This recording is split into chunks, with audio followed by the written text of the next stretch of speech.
The laughter echoed through the marble hallway as Emily pointed at the janitor standing beside the elevator.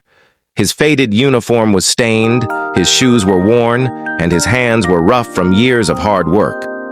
"Look at you," Emily sneered. "People like you should be grateful just to work in a building like this." Several employees laughed nervously. The janitor, Daniel, lowered his eyes and quietly continued mopping the floor. Emily shook her head. "Honestly, I don't understand why management hires people who look like they belong on the street." Daniel stopped for a moment. He looked at her, but there was no anger in his eyes. "Everyone deserves respect," he said softly. Emily laughed. "Respect? Earn some money first." Daniel simply smiled and returned to his work. What Emily didn't know was that Daniel wasn't a poor janitor. 3 months earlier, the company had suffered a major financial crisis. Its owner, Daniel's father, had died unexpectedly, leaving his son control of the entire corporation. But Daniel had made a strange decision. Before taking his position as CEO, he wanted to understand the company from the bottom up. So he dressed like a janitor and worked anonymously for 6 months. He wanted to know which employees treated people kindly when nobody important was watching. And now the 6 months were over. The next morning, every employee was called into the main conference room. Emily arrived wearing an expensive dress, expecting an important business announcement. The chairman stepped onto the stage. "Today," he announced, "our new CEO will officially take control of the company." Everyone applauded. Then the doors opened. Daniel walked inside wearing a perfectly tailored black suit. The room became silent. Emily's smile disappeared. The man she had mocked the previous day walked directly to the CEO's chair. Her face turned pale.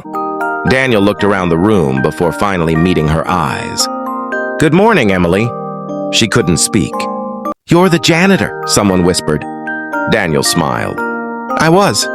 Emily stood up, trembling. "Why didn't you tell me who you were?" "Because I wanted to see who you were when you thought I had nothing to offer you."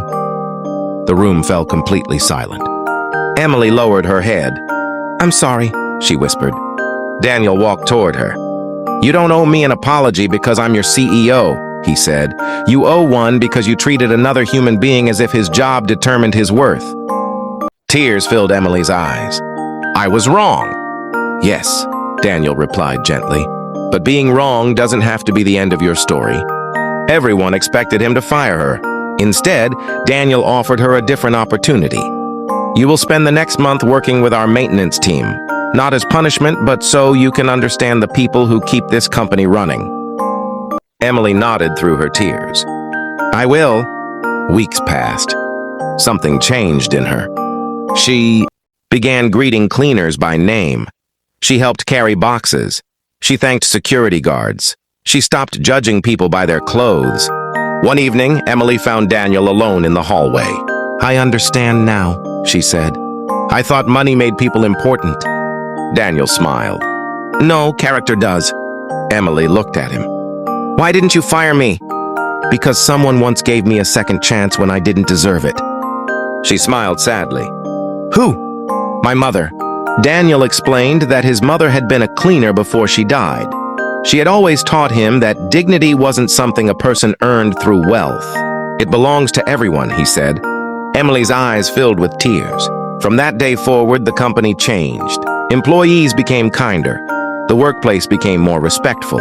And Daniel became known not simply as a wealthy CEO, but as a leader who remembered what it felt like to be invisible. Years later, Emily became one of his most trusted managers.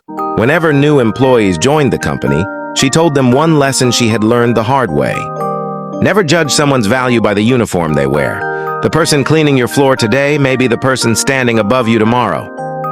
And Daniel? He never forgot the day Emily mocked him. Not because he wanted revenge, but because it reminded him of the kind of CEO he never wanted to become. A CEO who looked down on people. Instead, he became the kind of leader who looked people in the eyes and reminded them that no honest job was beneath anyone. Because sometimes, the person everyone ignores is simply someone whose greatest chapter hasn't begun yet.